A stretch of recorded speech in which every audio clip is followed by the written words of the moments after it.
Previously, in the last chapter, a wedding was held. However, Robellia found out that it was her husband, and he had an affair. She was determined to find out the truth, so she infiltrated to catch her husband on the act. However, before she could do so, Robellia unintentionally offended an evil woman. It was Lady Cruella, who is also Andrew's mother. Robellia was dragged away to the basement, where she will be tortured. She begged for mercy and revealed that she has a romantic relationship with Andrew. Lady Cruella ordered the maid to make Andrew come here. But as Robellia turned to look at her husband, she was in great shock. That's because Andrew's expression was happy and he was smiling. Continuing the story, Robellia was in a desperate situation, but it seemed that Andrew was just happy to see her. Robellia couldn't tell what her husband is thinking. Still, a kind voice that hadn't changed was addressed to Robellia, as Andrew was concerned with her. Andrew were also known as Marquis Andamian. He leaned towards Robellia, who was currently trembling. Robellia stuttered. She didn't know what to do anymore in this situation. With a gentle voice, Andamian just revealed that Robellia was her wife. Behind him, Lady Margaret looked back and forth between him and Robellia with a bewildered look. It was a natural reaction for her. Margaret thought it was just rumors, but it was actually true. Nevertheless, Lady Margaret didn't go wild. She just scorned at the situation. Margaret and Andamian had been engaged since they were very young. Their wedding day was only 2 days ago. However, her husband was now calling a commoner woman she had never seen as honey. Andamian spoke softly, without changing his expression, claiming that he married Robellia 3 years ago. Lady Cruella seemed to be thinking something as she was observing. Marquis Andamian continued. He defended Robellia, but it was definitely weird. Why? That's because Andamian claimed Robellia his wife in front of his other wife Margaret. Andamian even added that he loves both Robellia and Margaret equally. Andamian gently folded his eyes and smiled as if he were a god of love. Things were going crazy. Lady Margaret couldn't control her temper and screamed at him. As much as the shock Robellia got at their wedding, Margaret was also stunned to death. However, Andamian was still calm. Robellia felt helpless. Robellia was the same with Margaret, who couldn't keep her mouth shut due to astonishment. She thought that there would be no husband like this, who was kind and sweet, but Robellia was completely fooled. Andamian was just crazy, cheating with another woman and even being proud of it. He was stupid, not sweet, and his kindness belonged to everyone, not only to Robellia. Robellia was disgusted by the fact that her very own husband was that shameless. Robellia couldn't live with that crazy guy anymore. He was just unbelievable. Robellia was about to speak up, but Lady Cruella suddenly cut in between the two women, who were dumbfounded. Robellia wanted to say something. Sadly, this situation isn't in her favor. Lady Cruella instructed her son to leave, since he was the root cause of this mess.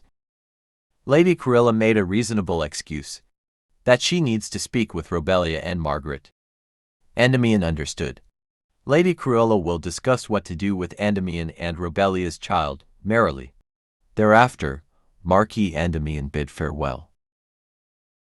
Despite the chaos that happened just now, Lady Cruella was calm.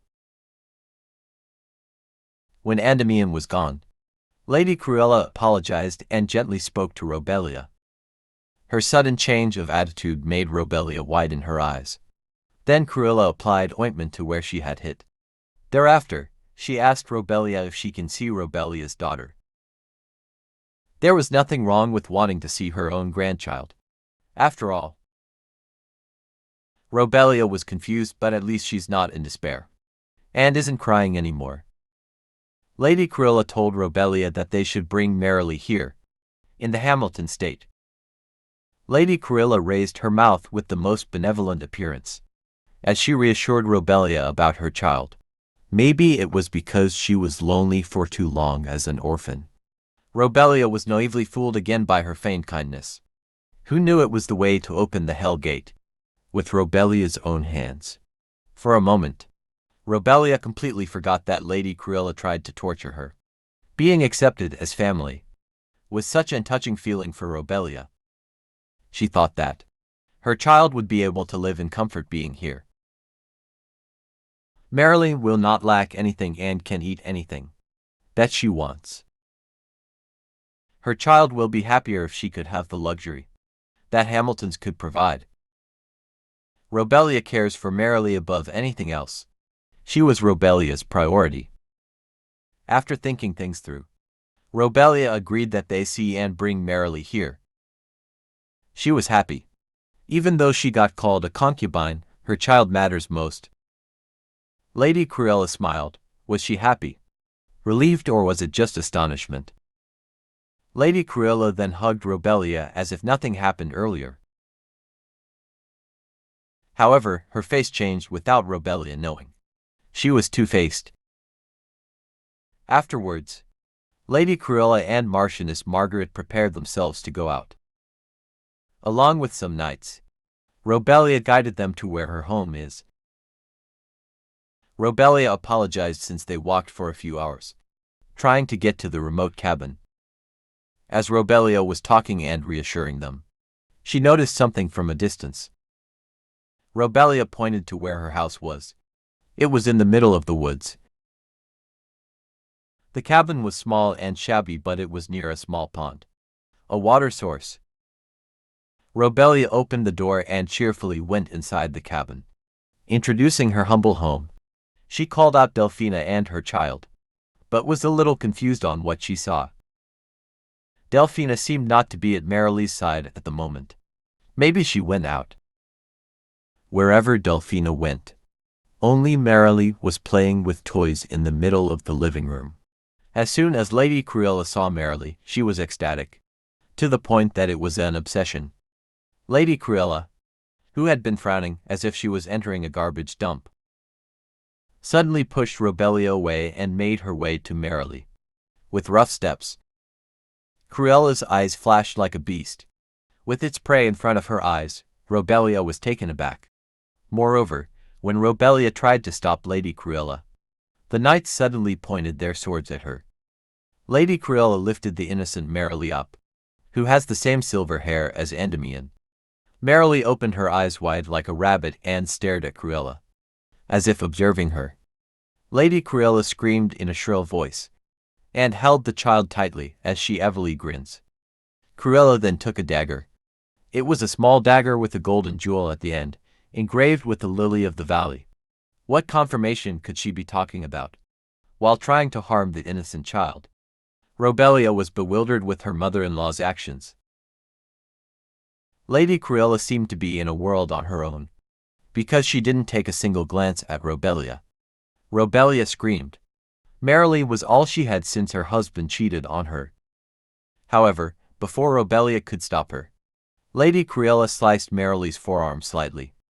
The tearful cry of the baby filled the cabin. Merrily's body was twitching, soaked in blood. The poor child was entangled in a mess she had no knowledge of. Robellia burst into tears. Merrily's cry got louder and louder. Thankfully, she was still alive. A brilliant light flowed from the jewel Cruella was holding. The corners of her mouth curved meanly. Robellia felt relieved that at least Merrily was still alive. Though, the situation still doesn't look good. Lady Cruella mumbled about completing the verification, using Merrily's blood. It seemed that jewel was an artifact that can detect bloodlines, like a DNA test in modern times. After hearing Merrily's cry, Delphina, who was preparing the baby's meal, rushed in. Still, Delphina was pale as she was stopped when the knight's swords were drawn at her. Robellia screamed, diverting the attention towards her, fearing that Delphina would be in danger too. Lady Cruella didn't care and ignored Robellia. She only cared for her son's bloodline. Lady Cruella then looked down at Robellia for being a commoner and not understanding the situation. Cruella criticized Robellia for giving birth first, despite being just a concubine. Robellia couldn't take it anymore and lashed out. Endymion was the one at fault, not her after all. Robellia continued that she didn't kidnap Endymion and seduced him. A scream mixed with anger flowed from her lips as expressed. Why on earth is it her fault? Without fear, Robellia's bloodshot eyes glared fiercely at Cruella, saying, I'm the one who is dumbfounded. His name was a lie. The victim was Robellia. He was less than trash and nothing more than a cheater. However, the narcissistic Cruella saw it in a different perspective. Lady Cruella explained that her son, Andamian, was just a very loving person. Cruella's stern and cruel answer cut Robellia's heart. Robellia's eyes twitched because of the absurdity. Right then, Lady Cruella announced that Merrily will live a luxurious life as promised. After all, Merrily was still Andamian's daughter. Regardless who the mother is, Robellia had no choice but to beg. Merrily will be taken away from her just this easily. Lady Cruella cut off Robellia's words. Since she's done with today's business here. Lady Cruella then called out the guards, who were already drawing their swords shamelessly. The situation turned to worse. Robellia naively led a bunch of lunatics to her home. Thereafter, Lady Cruella ordered the guards to kill both Robellia and Delphina. At Cruella's order, the knights were about to attack again. Robellia's eyes changed instantly. There was a stab, blood splurted out. The cruel situation was like hell. Will Robellia be able to escape this hell and take Merrily back? That's all, folks. If you enjoyed this video, be sure to like, comment down below, and subscribe to my YouTube channel. I will be posting more videos about good reads you may like, so stay tuned. Thanks for watching. See you soon.